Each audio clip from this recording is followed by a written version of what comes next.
ಅಮಾಯಕನಂತೆ ನೋಡ್ತಿರೋ ನಿಖಿಲ್ನನ್ನು ನೋಡ್ತಿದ್ರೆ ಕೋಪ ನೆತ್ತಿಗೇರಿ ನಿನ್ನನ್ನು ಇವತ್ತು ಬಿಡೋದಿಲ್ಲ ಅಂತ ಹೇಳ್ತಾ ಪೊರಕೆ ಹಿಡ್ಕೊಂಡು ಮೇಲೆ ಬರ್ತಾಳೆ ಅಂಜು. ಅಂಜು ಆಟ ಆಡ್ತಿದ್ಯಾ ಅಂತ ನಿಕ್ಕಿ ತಪ್ಪಿಸ್ಕೊಳ್ತಾ ತಿರ್ಗಾಡ್ತಿದ್ರೆ, ಏನಾಟ, ಎಷ್ಟು ಧೈರ್ಯ ಇದ್ದರೆ ನನಗೆ ಮುತ್ತು ಕೊಡ್ತೀಯಾ ಅಂತ ಅರಿಸ್ತಾ ಅಂಜು ನಿಕ್ಕಿ ಹಿಂದೆ ಬೀಳ್ತಾಳೆ. ನಾನಾಗಲೇ ಹೇಳಿದೆ ಅಲ್ವಾ ಅಂಜು ಅಂತ ಮಂಚದ ಹಿಂದೆ ಬಂದು ತನ್ನ ಉಸಿರಾಟವನ್ನು ಸರಿಪಡಿಸ್ಕೊಡ್ತಾ ಇರ್ತಾನೆ ನಿಖಿಲ್.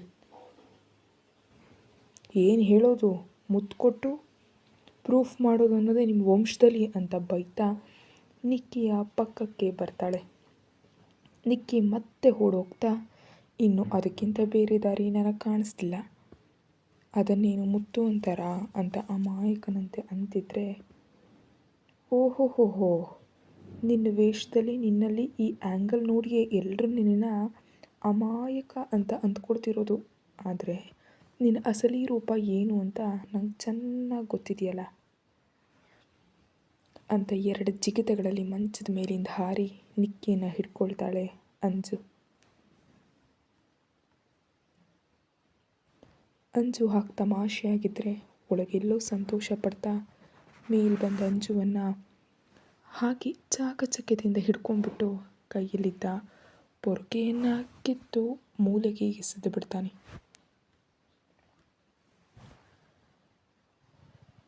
ಅಂಜು ಕೋಪದಿಂದ ತುಟಿಯನ್ನು ಬಿಗಿದು ಕಣ್ಣುಗಳನ್ನ ದೊಡ್ಡದಾಗಿ ಮಾಡಿ ನೋಡ್ತಾ ಇದ್ದರೆ, ಯಾಕಂಜು, ನಿನ್ನ ಕಣ್ಣುಗಳು ಈಗಾಗಲೇ ದೊಡ್ಡದಿವೆ ಅಂತ ನನಗೆ ಗೊತ್ತು, ಅವನಿನ್ನೂ ದೊಡ್ಡದು ಮಾಡ್ಬಿಡ, ನಂಗೆ ಭಯ ಆಗುತ್ತೆ ಅಂತ ಮೂಗನ್ನು ಎಳೀತಾನೆ. ಅಂಜು ಕೆರಳಿ ನೋಡ್ತಾ ಮೂಗು ಮೇಲಿರೋ ಬೆರಳನ್ನು ಬಿಡಿಸಿ ಬಾಯಲ್ಲಿ ಹಾಕಿ ಗಟ್ಟಿಯಾಗಿ ಕಚ್ಚಿಬಿಡ್ತಾಳೆ. ಅಯ್ಯೋ ಅಂತ ಅಚ್ತಾ ಅಂಜುವನ್ನು ಬಿಟ್ಟು ಬೆರಳನ್ನು ನೋಡ್ಕೊಳ್ತಿದ್ರೆ, ಎಚ್ಚರಿಕೆ, ಮತ್ತೊಮ್ಮೆ ಈ ಅಂಜನಾದೇವಿ ಮೇಲೆ ಕೈ ಇಡೋ ಮುನ್ನ ಯೋಚಿಸು ಅಂತ ಬೆರಳು ತೋರಿಸಿ ಬೆದರಿಸಿ ವೇಗವಾಗಿ ಚಾಪೆಯನ್ನು ತೆಗೆದು ಕೆಳಗೆ ಹಾಕಿ ಮಲ್ಕೊಳ್ತಾಳೆ ಅಂಜು.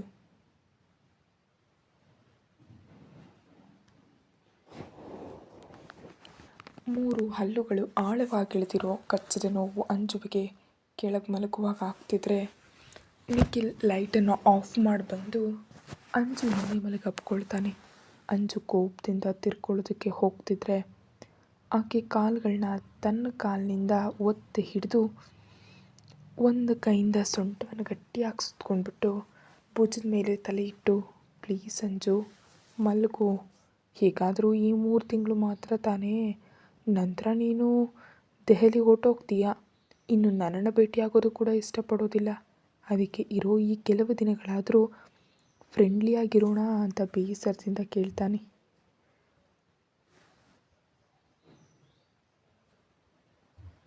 ಫ್ರೆಂಡ್ಲಿಯಾಗಿ ಅಂದರು, ಅದು ಕೂಡ ನಿನ್ನ ಜೊತೆ? ಅದು ಈ ಜನ್ಮದಲ್ಲೇ ನಡೆಯೋಲ್ಲ ಅಂಜು,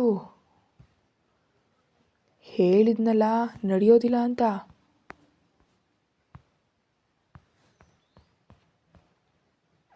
ಹಾಗಾದರೆ ಸರಿ, ನಾನು ಹೇಳ್ತೀನ ಹೀಗೆ ಗಟ್ಟಿಯಾಗಿ ಹಿಡ್ಕೊಂಡು ಮಲ್ಕೊತೀನಿ. ಆ ಮಾತಿಗೆ ಕಣ್ಣುಗಳನ್ನ ತಿರುಗಿಸಿ ಅವಳು ಕೋಪದಿಂದ ನೋಡ್ತಾ ಇದ್ದರೆ, ಏನದು ನೋಟ, ಇಲ್ಲಿರೋದು ಕೇವಲ ಅಂಜನಾದೇವಿಯಲ್ಲ, ಅಂಜನಾದೇವಿ ನಿಖಿಲ್, ಸೊ ನಿನ್ನಲ್ಲಿ ಅರ್ಧ ಭಾಗ ನನಗೂ ಇದೆ, ಇನ್ನು ಮಲಗು ಅಂತ ಕೆನ್ನೆ ಮೇಲೆ ಮುತ್ತಿಡ್ತಾನೆ. ಅಂತ ಹತಾಶೆಯಿಂದ ಅವಳು ಅರ್ಚ್ತಾ ಇದ್ದರೆ, ಅಂಜು ಅರ್ಚಿದ್ರೆ ನನಗೆ BP ಹೆಚ್ಚಾಗ್ಬಿಡುತ್ತೆ, ಮಲ್ಕೋ ಅಂತ ಒದ್ದಾಡ್ತಿರೋ ಕಾಲು ಕೈಗಳನ್ನು ಒತ್ತಿ ಹಿಡಿದು ಹೇಳ್ತಾನೆ. ಅಂಜು ಒದೆಯೋದನ್ನು ನಿಲ್ಲಿಸಿ ಛೇ ಅಂತ ಅಸಹನೆಯಿಂದ ಮಲ್ಕೊಳ್ತಾಳೆ. ಸ್ವಲ್ಪ ಹೊತ್ತಿಗೆ ಅಂಜು ಕದಲೋದನ್ನು ನಿಲ್ಲಿಸಿದ ತಕ್ಷಣ ಅವಳು ಮಲಗಿದಾಳೆ ಅಂತ ಅರ್ಥ ಆಗಿ ಮೆಲ್ಲಗೆ ಕಾಲು ಕೈಗಳನ್ನ ತೆಗೆದು ಆಕೆಯನ್ನು ತನ್ನ ಕಡೆಗೆ ತಿರುಗಿಸ್ಕೊತಾನೆ. ಮಲಗಿದ್ರೂ ಆಕೆಯ ಮುಖದಲ್ಲಿ ನೋವು ಸ್ಪಷ್ಟವಾಗಿ ತಿಳಿದು ಬರ್ತಿದ್ರೆ, ಡ್ರೆಸ್ನಿಂದ ಮೇಲೆ ಎದೆ ಮೇಲೆ ಸ್ಪಷ್ಟವಾಗಿ ಕಾಣ್ತಾ ಬಿಳಿ ಚರ್ಮದ ಮೇಲೆ ಕಪ್ಪ ಕಚ್ಚಿದ ಗುರುತುಗಳನ್ನ ನೋಡಿ ಅವುಗಳ ಮೇಲೆ ತಡವುತ್ತಾ, ಇವೇ ತಾನೇ ನಮ್ಮ ಜೀವನವನ್ನು ಹೀಗೆ ಮಾಡಿದ್ದು, ಹ್ಞೂ, ಹೌದು ಬಿಡು. ದೇಹಕ್ಕಾದ ಗಾಯವೇ ಸಂಪೂರ್ಣವಾಗಿ ವಾಸಿಯಾಗಿಲ್ಲ. ಇನ್ನು ಒಳಗೆಲ್ಲೋ ಇರೋ ಮನಸ್ಸಿಗೆ ತಗಲಿದ್ದು ಹೇಗೆ ವಾಸಿಯಾಗತ್ತೆ? ನಿನ್ನ ನೋವು ಮತ್ತು ಕೋಪದಲ್ಲಿ ನ್ಯಾಯ ಇದೆ ಅಂಜು. ಆದರೆ ನೀನು ಹೇಳಿದಂತೆ ದೂರ ಇದ್ದರೆ ದೂರ ಹಾಗೇ ಉಳಿದುಬಿಡುತ್ತೆ ನಮ್ಮ ಮಧ್ಯೆ. ಅದಕ್ಕೆ ನೀನು ಏನೇ ಮಾಡ್ತಿದ್ರೂ ಯಾವುದೋ ರೀತಿಯಲ್ಲಿ ನಿನಗೆ ಹತ್ತಿರವಾಗಿದ್ದರೆ ನನ್ನ ಮೇಲಿನ ಅಭಿಪ್ರಾಯವಾದರೂ ಬದಲಾಗಬಹುದು ಅನ್ನೋ ಒಂದು ಸಣ್ಣ ಆಸೆ ಅಷ್ಟೇ ನನಗೆ. ಆದರೆ ನಿನ್ನ ಹತ್ರ ಒಂದು ನಿಜವನ್ನು ಮುಚ್ಚಿಟ್ಟಿದ್ದೀನಿ ಅಂಜು. ಅದು ಗೊತ್ತಾದರೆ ನೀನು ನನ್ನನ್ನು ಕ್ಷಮಿಸಿದ್ರು ನನ್ನವರನ್ನು ಮಾತ್ರ ಅಸಹಿಸ್ಕೊಳ್ತೀಯ. ಅದನ್ನು ನನಗೆ ಸಹಿಸ್ಕೊಳ್ಳೋದಕ್ಕಾಗೋದಿಲ್ಲ. ಸಾರಿ ಅಂಜು ಅಂತ ಮನಸ್ಸಿನಲ್ಲಿಯೇ ಹೇಳುತ್ತಾ ಮುಖದ ಮೇಲೆಲ್ಲ ಸಣ್ಣ ಸಣ್ಣ ಮುತ್ತುಗಳನ್ನ ಇಟ್ಟು ಟೈಟಾಗಿ ಅಪ್ಕೊಂಡು ಮಲ್ಕೊಂಡ್ಬಿಡ್ತಾನೆ. ಮರುದಿನ ಎಲ್ಲವೂ ಸಾಮಾನ್ಯವಾದಂತೆ ಕಳೆದು ಬೆಳಗಾಗ್ತಿದ್ದಂತೆ ಸುಧಾ ಅವರು ಊರಿಗೆ ಹೊರಡ್ತಾರೆ. ಪೃಥ್ವಿರಾಜ್ ಮತ್ತು ಯುಕ್ತ. ಇಲ್ಲಿ ಅಂಜು ಮತ್ತು ನಿಖಿಲ್ ಕೂಡ ಲಕ್ಷ್ಮಿ ಮತ್ತು ಪಾಂಡುವಿಗೆ ಹೇಳಿ ಸೈಲೆಂಟಾಗಿ ಬೃಂದಾನ ಕೂಡ ಕರ್ಕೊಂಡು ಬರುವಂತೆ ಕರೀತಾರೆ. ಅವರು ಕೂಡ ಬೃಂದ ಬರೋದಿಲ್ಲ ಅನ್ನೋದರಿಂದ ಅಂಜುವನ್ನು ಹತ್ತಿಸ್ಕೊಂಡು ಬುಲೆಟ್ನ ಸ್ಟಾರ್ಟ್ ಮಾಡ್ತಾರೆ ಓಡೋದಕ್ಕೆ.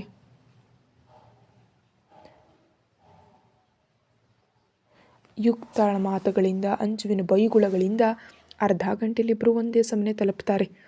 ಇವ್ರ ಗಾಡಿ ಸೌಂಡ್ಗಳಿಗೆ ಅಕ್ಕಿ ಗಬಗಬನೆ ಓಡ್ಕೊಂಡು ಬಂದು ನಿಂತು ಅವ್ರನ್ನ ತಡೆದು ಅಮ್ಮ, ಮಾವಯ್ಯ ಮತ್ತು ಬಾವ ಬಂದಿದ್ದಾರೆ ಅಂತ ಅರ್ಚ್ತಾಳೆ. ಅಬ್ಬಾ, ಯಾಕೆ ಆಗ ಅರ್ಚ್ತೀಯಾ ಅಂತ ಅಂಜು ಕಿವಿಗಳನ್ನ ಮುಚ್ಕೊಳ್ತಾ ಇದ್ರೆ, ಹೌದು ಅಕ್ಕಿ, ನಿಮ್ಮ ಅಕ್ಕ ಇದಕ್ಕಿಂತ ಗಟ್ಟಿಯಾಗಿ ಅರ್ಚ್ತಾಳೆ ಗೊತ್ತಾ ಅಂತಾನೆ ನಿಖಿಲ್. ಹೌದು ಬಾವಾ ಅಂತ ಅಂತಿದ್ದಂತೆ ಅಂತ ಅಂಜು ನೋಡ್ತಿದ್ದಂತೆ, ಇಲ್ಲ ತಮಾಷೆಯಾಗಂದೆ ಅಷ್ಟೇ ಅಂತ ಮಾತನ್ನು ಬದಲಾಯಿಸ್ಬಿಡ್ತಾನೆ.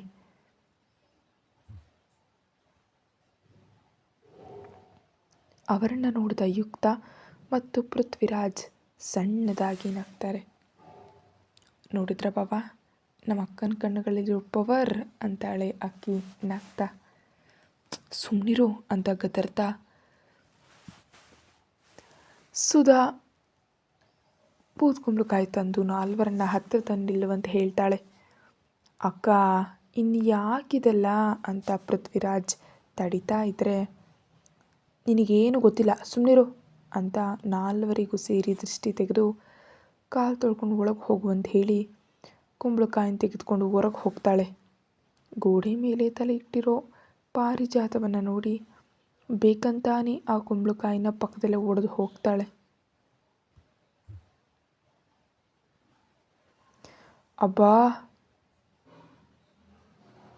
ಏನು ನೋಡ್ಕೊಳ್ಳಲ್ವಾ ಅಂತ ತಲೆ ಮೇಲೆ ಬಿದ್ದ ತುಂಡನ್ನು ತೆಗಿತಾ ಕೋಪದಿಂದ ಅವಳು ನೋಡ್ತಾ ಇದ್ರೆ, ಅಯ್ಯೋ ನೋಡ್ಕೊಳ್ಳಿಲ್ಲ ಪಾರಿಜಾತ, ಇನ್ನು ಪೂರಿಯಾಳು ಕೇಳಿಸ್ತಿದ್ರೆ ನೀವಿಲ್ಲಿ ಏನು ಮಾಡ್ತಿದ್ಯಾ ಅಂತಾಳೆ ಅಸಹನೆಯಿಂದ. ಏನೋ ಅಕ್ಕ, ಪಕ್ಕದ ಹೆಣ್ಮಕ್ಳು ಬಂದಿದ್ದಾರಲ್ವಾ, ಏನೋ ಹಾಗೆ ಮಾತಾಡ್ಸ್ಕೊಂಡು ವಿಚಾರಿಸ್ಕೊಂಡು ಹೋಗೋಣ ಅಂತ ಬಂದೆ.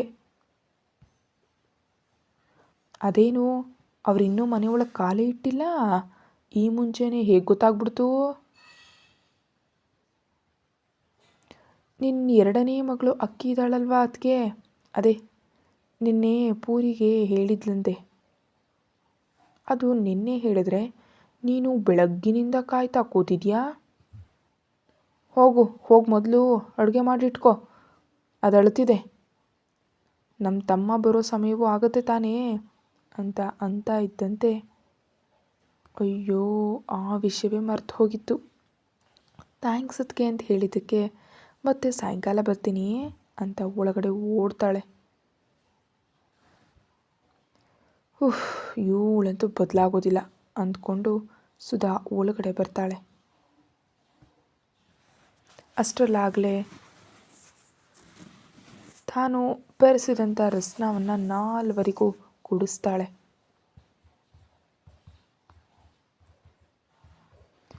ಅಕ್ಕಿ ಮಾಡಿದಂಥ ರಸನ ಕುಡಿತಿರ್ತಾರೆ ನಾಲ್ವರು ಕೂಡ. ಅಬ್ಬಾ, ಬಂದು ಕೂಡಲೇ ಕೊಟ್ಬಿಟ್ಟಿದ್ಯಾ ಅಂತ ಸುಧಾ ಅವರು ಅರ್ಚ್ತಿದ್ರೆ,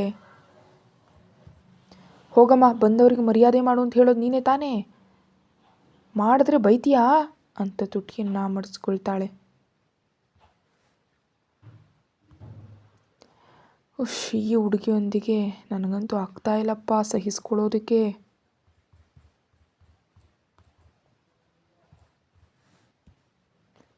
ಅಕ್ಕ ನೀನು ಸುಮ್ಮನಿರು, ಯಾಕೆ ಯಾವಾಗಲೂ ಅವನ ಮೇಲೆ ಅರಿಸ್ತೀಯ ಅಂತ ಗ್ಲಾಸಿನ ಪಕ್ಕಕ್ಕಿಟ್ಟು ಎದ್ದು ನಿಂತು ಮುಂಗೈ ಬಾಗಿಸಿ ಮುದ್ದಾದ ಮುಖ ಮಾಡಿದ ಅಕ್ಕಿಯನ್ನು ಕರ್ಕೊಂಡು ಒಳಗಡೆ ಹೋಗ್ತಾನೆ ಪೃಥ್ವಿರಾಜ್.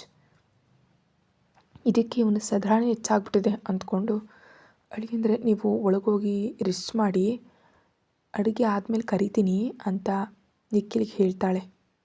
ಸರಿ ಅತ್ತೆ ಅಂತ ನಿಖಿಲ್ ಅಂಜುವಿನ ರೂಮ್ಗೆ ಹೋಗ್ತಾನೆ.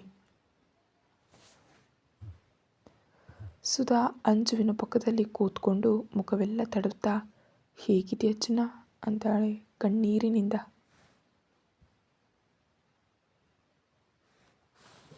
ಆಕೆ ಕೈ ಹಿಡಿದು, ನಾನು ತುಂಬ ಚೆನ್ನಾಗಿದ್ದೀನಮ್ಮ, ನೀನು ಬೇಸರ ಮಾಡ್ಕೊಳ್ಬೇಡ ಅಂತ ಕಣ್ಣೀರನ್ನು ಒರೆಸ್ತಾಳೆ.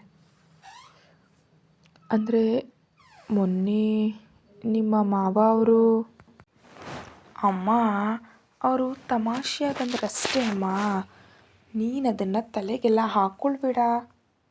ಇನ್ನು ನೀವು ಅವ್ರನ್ನ ನೋಡಿ ಅಲ್ವೇ ಮದುವೆನ ಮಾಡಿಕೊಟ್ಟಿರೋದು. ಅದೇನೋ ಹೌದನ್ನು, ಆದರೆ ಏನಿಲ್ಲ, ನನ್ನ ನಿಕ್ಕಿ ಅತ್ತೆ ತುಂಬ ಚೆನ್ನಾಗಿ ನೋಡ್ಕೊಳ್ತಾರೆ ಗೊತ್ತಾ. ಇನ್ನು ನೀನು ಅದ್ರ ಬಗ್ಗೆ ಎಲ್ಲ ಚಿಂತೆನೆ ಮಾಡಬೇಡ ಅಂತ ಅವಳು ಅಂತ ಇದ್ದರೆ,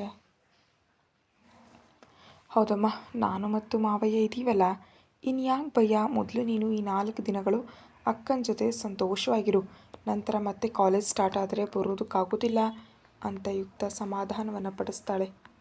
ಯುಕ್ತ ಹೇಳಿದ್ದು ನಿಜಾನೇ ಆಗಿರೋದ್ರಿಂದ ಬನ್ನಿ, ಈ ದಿನ ನಿಮ್ಗೆ ಇಷ್ಟವಾದ ಅಡುಗೆಗಳನ್ನೆಲ್ಲ ಮಾಡ್ತೀನಿ ಅಂತ ಇಬ್ಬರನ್ನು ಕರ್ಕೊಂಡು ಕಿಚನ್ಗೆ ಹೋಗ್ತಾಳೆ. ಹಾಗಲಕಾಯಿ ಫ್ರೈ ಮಾಡ್ತಿರೋ ತಾಯಿಯನ್ನು ನೋಡಿ, ಅಮ್ಮ ಅಪ್ಪ ಎಲ್ಲಿ ಅಂತ ಕೇಳ್ತಾಳೆ ಅಂಜು. ಅದಾ, ಆ ರಾಮಯ್ಯ ತಾತನ ಮಲ್ಲಿಗೆ ತೋಟ ಇದೆ ತಾನೇ, ಅವರು ಊರಿಗೆ ಹೋಗ್ತಾ ಅದನ್ನು ಸ್ವಲ್ಪ ನೋಡ್ಕೊಳ್ತಾ ಇರಿ ಅಂತ ಹೇಳಿ ಹೋಗಿದ್ದಾರೆ. ಅದಕ್ಕೆ ಒಮ್ಮೆ ನೋಡ್ಕೊಂಡು ಬರ್ತೀನಿ ಅಂತ ಬೆಳಿಗ್ಗೆನೇ ಹೋಗಿ ಇನ್ನೂ ಬಂದಿಲ್ಲ ಅವರು ಅಂತ ಅಂತಾಳೆ. ಓ ಹೌದಾ, ಹಾಗಾದರೆ ಅಕ್ಕ ನಾವು ಸಾಯಂಕಾಲ ಹೋಗಿ ಹೂಗಳನ್ನೆಲ್ಲ ತರೋಣವಾ ಅಂತ ಉತ್ಸಾಹದಿಂದ ಅವಳು ಹೇಳ್ತಾ ಇದ್ದರೆ, ಹಾಂ ಹಾಗೆ ಆಗಲಿ ಯುಕ್ತ ಅಂತ ಕೆಲವು ಲಡ್ಡುಗಳನ್ನ ತೆಗೆದುಕೊಂಡು ತಟ್ಟೆಯಲ್ಲಿಟ್ಕೊಂಡು, ಅಮ್ಮ ನಾನು ನಿಖಿಲ್ಗೆ ಕೊಟ್ಬಿಟ್ಟು ಬರ್ತೀನಿ ಅಂತ ಅಂತಾಳೆ. ಅಂಥೇಳಿ ಅವಳು ನಿಖಿಲ್ ಹತ್ರ ಅದನ್ನು ತೆಗೆದುಕೊಂಡು ಹೊರಡ್ತಾಳೆ. ನೋಡೋಣ ಗಂಡನಿಗೆ ಯಾವ ರೀತಿ ಮರ್ಯಾದೆ ಕೊಟ್ಟು ಎಲ್ಲ ಕೆಲಸ ಮಾಡ್ತಿದ್ದಾಳೆ ಅಂತ, ನೀನು ಕನಿಷ್ಠ ನೀರು ಕೂಡ ತೆಗೆದುಕೊಂಡು ಹೋಗಲಿಲ್ಲ ಅಂತ ಅಸಮಾಧಾನದಿಂದ ನೋಡ್ತಾಳೆ ತಾಯಿ ಯುಕ್ತ ಕಡೆಗೆ. ಅಬ್ಬಾ ಅಮ್ಮ, ಈಗ ಒಳಗೆ ಹೋದರೆ ನಿಮ್ಮ ತಮ್ಮ ಆ ಲಡ್ಡುಗಳೊಂದಿಗೆ ನನ್ನನ್ನು ತಿಂದ್ಬಿಡ್ತಾರೆ ಅಂತ ಮನಸ್ಸಲ್ಲಿ ಅಂದ್ಕೊಂಡು, ನಮ್ಮವಯ್ಯನೇ ಅಲ್ವೇನಮ್ಮ ಅಂತ ಅಂತಾಳೆ. ನಮ್ಮವಯ್ಯ ಅಂತ ಅಂದ್ಬಿಟ್ರೆ ಮರ್ಯಾದೆ ಕೊಡಲ್ವಾ, ಇನ್ನು ಹೋಗಿ ಕೊಟ್ಟು ಬಾ ಅಂತ ಗದರ್ತಾಳೆ. ಹುಫ್ ಅಂತ ನಿಟ್ಟುಸಿರು ಬಿಡ್ತಾ ತಟ್ಟೆ ತೊಗೊಂಡು ಪೃಥ್ವಿರಾಜ್ ಹತ್ರ ಹೋಗ್ತಾಳೆ. ರೂಮಿಗೆ ಬಂದಂಥ ಅಂಜು ನಿಕ್ಕಿಯನ್ನು ನೋಡಿ ತಟ್ಟೆ ಟೇಬಲ್ ಮೇಲೆ ಇಟ್ಟು ಮಂಚ ಹತ್ತಿ ಕೂತ್ಕೊಳ್ತಿದ್ದಂತೆ, ಏನು ಮೇಡಮ್ ಕೇಳಿದೆ, ಸ್ವತಃ ನೀವೇ ತಂದಿದ್ದೀರಿ ಅಂತ ಎದ್ದು ಲಡ್ಡುವನ್ನು ತೆಗೆದುಕೊಳ್ತಾನೆ.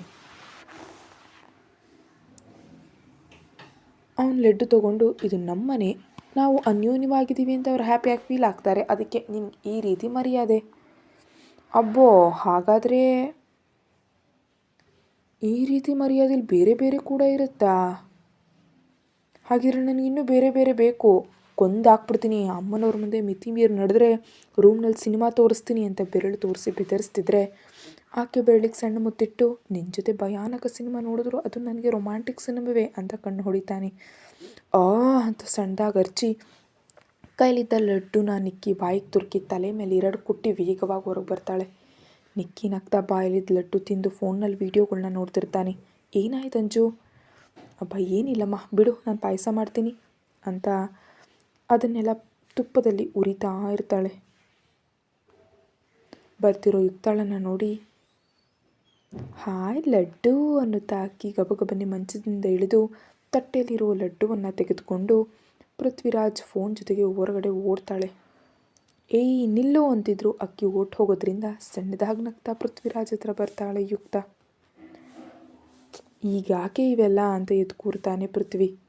ಏನೋ ನಿಮ್ಮ ಅಕ್ಕ ಬೇಡ ಅಂತ ಹೇಳ್ತಿದ್ರು ಕೇಳಿದ್ರೆ ಕಳಿಸ್ತು ಅಂತ ಹೇಳ್ತಾ ಪಕ್ಕದಲ್ಲಿಡ್ತಾಳೆ. ಅಂದರೆ ನೀನು ಬೇಕಂತಾನೆ ತೆಗೆದುಕೊಂಡು ಬರಲಿಲ್ವಾ ಅಂತ ಹೊಡೋದಕ್ಕೆ ಹೋಗ್ತಿರೋ ಯುಕ್ತಾಳನ್ನು ಎಳ್ಕೊಂಡು ಮಡಲಲ್ಲಿ ಕೂರಿಸ್ಕೊಳ್ತಾನೆ. ಮಾವಯ್ಯ ಬಾಗಲಾಕಿಲ್ಲ. ನಾನು ಕೇಳಿದ್ದಕ್ಕೆ ಉತ್ತರ ನೀನು ಹೇಳಲಿಲ್ಲ.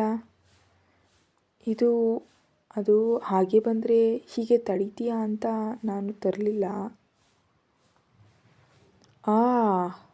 ಆದರೆ ತಪ್ಪಲ್ವಾ? ಇನ್ನು ಒಂದು ಮುತ್ತು ಕೊಟ್ಟು ಹೋಗು ನೀನು. ಹೋಗು ಮಾವಯ್ಯ ನೀನು.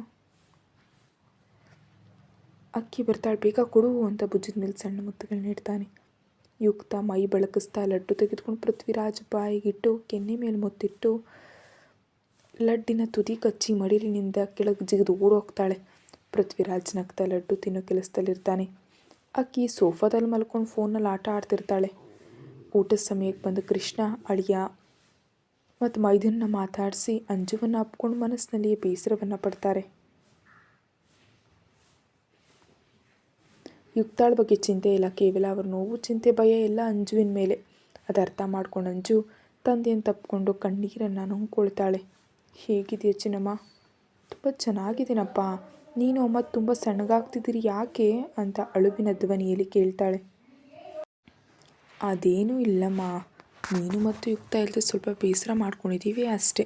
ನೀನು ಅಳಬೇಡ. ನೀನು ಹತ್ರ ನನಗೆ ತಡ್ಕೊಳ್ಳೋದಕ್ಕಾಗೋದಿಲ್ಲಮ್ಮ ಅಂತ ದೂರ ಸರಿಸಿ ಕಣ್ಣನ್ನು ಒರೆಸ್ತಾರೆ.